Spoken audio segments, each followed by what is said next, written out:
सकल धनगर समाज अमरावती जिल्ह्याच्या वतीने गुरुवार दिनांक 18 एप्रिल 2024 रोजी श्री संत ज्ञानेश्वर सांस्कृतिक भवन अमरावती या ठिकाणी भव्य धनगर निर्णय मेळावा आयोजित करण्यात आला। धनगरांच्या आरक्षणाचे काय झाले? पहिल्या कॅबिनेटमध्ये धनगरांना आरक्षण देण्याचे आश्वासन अरबी समुद्रात कुणी उडवले? धनगरांच्या हजारो कोटी योजनांचे गाजर कुणी खाल्ले? मेंढपाळांच्या मेंढ्यांचा चारा कुणी खाल्ला?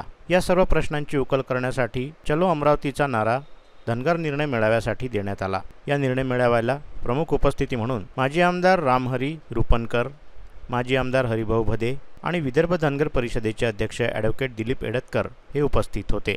धनगरांच्या जिव्हाळ्यांच्या प्रश्नांची उत्तरे मिळवण्यासाठी व एकमुखी निर्णय घेण्यासाठी जास्तीत जास्त संख्येने या मेळाव्याला धनगर समाज बांधवांनी उपस्थिती दर्शवली। सकल धनगर समाज अमरावती जिल्ह्याच्या वतीने समस्त धनगर बांधवांनी महाविकास आघाडीचे उमेदवार बळवंत वानखडे यांना जाहीर पाठिंबा घोषित केला। त्याचबरोबर आरक्षण नाकारणाऱ्या भाजपाचा निषेध करण्यात आला। आज धनगर समाजाचा हा निर्णय मेळावा होता। या निर्णय मेळाव्यामध्ये धनगर समाजाने आरक्षण नाकारणाऱ्या भारतीय जनता पक्षाला नाकारलेला आहे। एकमुखी निर्णय धनगर समाजाने घेतलेला आहे।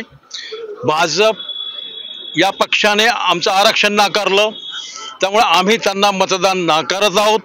एकमुखाने आज धनगर समाजाने बळवंत वानखेडे यांना पाठिंबा दिलेला आहे। धनगर समाज 100% बळवंत वानखेडे आणि काँग्रेसच्या पाठीमागे उभा राहील।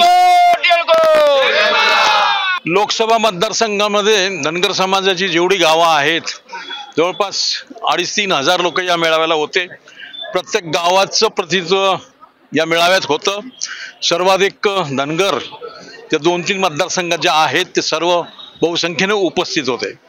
तरी या मतदारसंघामध्ये तुमची लोकसंख्या किती असेल धनगर समाजाची? आमची 1 लाख आणि त्यापेक्षा जास्त आहे आणि जवळजवळ 95% मतदार धनगर समाजाचे यशोमतीताई ठाकूर आणि बळवंत वानखेडे यांच्या पाठीशी उभा आहे आणि कोणत्याही परिस्थितीत जातीयवादी ज्या संघटना आहेत, पक्ष आहेत, त्यासोबत धनगर जाणार नाही।